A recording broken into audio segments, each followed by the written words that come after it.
गेल्या अनेक वर्षापासून आमच्या बीड जिल्ह्यातील आणि धाराशिव जिल्ह्यातील जो सरहद्दीमधला प्रश्न होता रस्त्याचा, तो आज त्याच्या रस्ता होण्यासाठी आम्ही 15 ऑगस्ट 2026 रोजी आमचे पिंपळगाव घाटचे माजी उपसरपंच, सध्याचे उपसरपंच संतोष नाना नायकवाडे यांच्या मार्गदर्शनाखाली यांच्या मार्गदर्शनाखाली आम्ही सर्व पाची गावचे पिंपळगाव घाट, मानेवाडी, रुईगावन, वारवाना, माळेवाडी ह्या गावचे लोक मिळून तिथं बसलो होतो.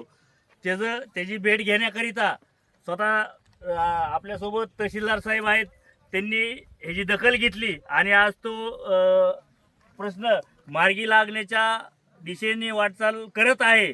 आता बघा आपण पाहतोय त्याच्यासाठी तहसीलदार साहेब आले, तर PI साहेब आहेत, मंडळ अधिकारी साहेब आहेत, डिप्टी इंजिनियर देशमुख साहेब आहेत धाराशिव जिल्ह्याचे, तसेच दुसऱ्या मॅडम एक्झिक्युटिव्ह इंजिनियर येतात.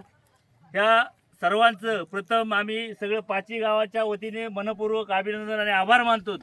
आणि साहेब खरंच आमचा गेल्या 40 वर्षापासून हा प्रश्न होता, तो आज आम्ही सगळ्या गावकऱ्यांचा प्रश्न मार्गी लावला आहे, त्याच्याबद्दल मनपूर्वक अभिनंदन. पण आमचा पुढं बी नदी, मांजरा नदी तुम्हाला दाखवलं, त्या मांजरा नदीवरही आम्हाला मोठा थोडा जाण्या येण्याकरिता तिथं पूल नाही आहे, त्या पुलाची उंची वाढवावी लागते.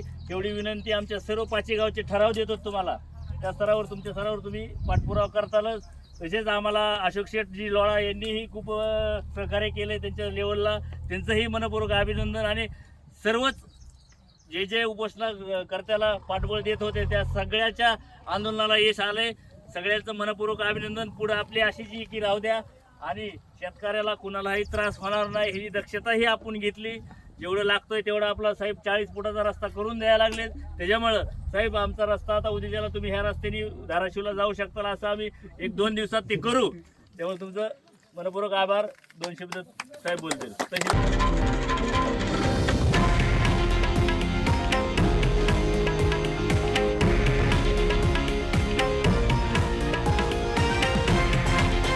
हे आहे देशातील नंबर 1 न्यूज नेटवर्क आणि आपण पाहत आहात TV9 मराठी, एकमेव.